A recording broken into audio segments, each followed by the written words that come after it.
আমরা যারা মিজানুর রহমান আজহারীকে ফলো করি, তিনাকে ফলো করি এবং আমরা তিনি যেখানে যায় একবার ঢল নামিয়ে ফেলি, আমরা যে ভিড় করি।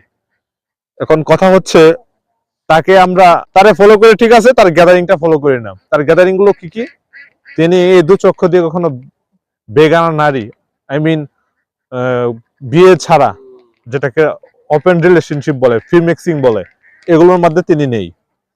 তিনি বেগানা নারীর দিকে চোখ তুলে তাকান না। এটা হইতেছে তার একটা গ্যাদারিং। তার একটা গ্যাদারিং হচ্ছে তিনি 5 ওয়াক্ত নামাজ পড়ে। তিনি সবসময় 5 ওয়াক্ত নামাজ পড়ে, নামাজ ছেড়ে দেয় না। এটা তার দ্বিতীয় গ্যাদারিং। তৃতীয় নাম্বার গ্যাদারিং কি? সবসময় ইসলামিক লেবাস নিয়ে থাকে, ইসলামের কথাগুলো বলে।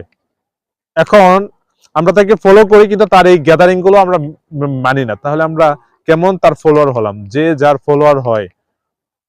ফলোয়ার হয় তাকেই তার আইডল হিসাবে মেনে নেয়, তার গ্যাদারিং গুলো মেনে নেওয়া উচিত। এটাই তো গ্যাদারিং এর মূল উদ্দেশ্য, ঠিক কিনা?